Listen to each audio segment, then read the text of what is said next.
27 ফেব্ৰুৱাৰীতে লাভ কৰিব চলিত মাহৰ দৰমহা।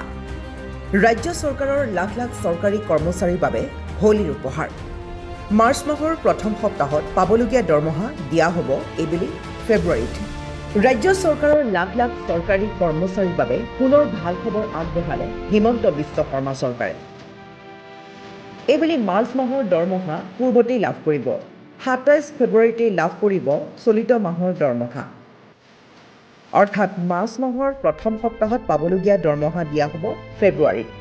যিহেতু এটা মাহ সম্পূৰ্ণ হোৱাৰ পিছত পিছৰ মাহৰ প্ৰথম সপ্তাহতহে দৰমহা হোৱা দেখা যায়, কিন্তু এইবেলি হোলীৰ বাবে আগতীয়াকৈ শুভেচ্ছা জনাই মুখ্যমন্ত্ৰী ডক্টৰ হিমন্ত বিশ্ব শৰ্মাৰ টুইটাৰ পোষ্ট। মুখ্যমন্ত্ৰীগৰাকীয়ে টুইটযোগে এই কথা সদৰি কৰিছে, প্ৰতিগৰাকী চৰকাৰী চাকৰিলে লাভ কৰিব আগতীয়া দৰমহা। গতিকে এতিয়া কোনো চিন্তা কৰিবলগীয়া কাৰণেই নাই। এক মাহৰ দৰমহা আপুনি পূৰ্বতেই লাভ কৰিব।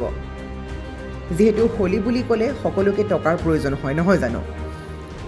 কেৱল হোলী বুলিয়েই নহয়, বহুতক টকাৰ প্ৰয়োজন হৈ আছে। গতিকে এতিয়াৰ পৰা আৰু চিন্তা নাই, মাহৰ পূৰ্বতেই ল'ব পাৰিব চৰকাৰী দৰমহা। মুখ্যমন্ত্ৰী হিমন্ত বিশ্ব শৰ্মাই কৰা এই টুইটাৰ পোষ্টটো ভালদৰে পঢ়ক, য'ত উল্লেখ কৰিছে যে মাৰ্চ মাহৰ প্ৰথম সপ্তাহত হ'বলগীয়া চেলাৰী বা দৰমহা 27 ফেব্ৰুৱাৰী তাৰিখে সকলোৰে একাউণ্টত সোমাব। গতিকে ইয়াতকৈ আৰু ভাল খবৰ কি হ'ব পাৰে?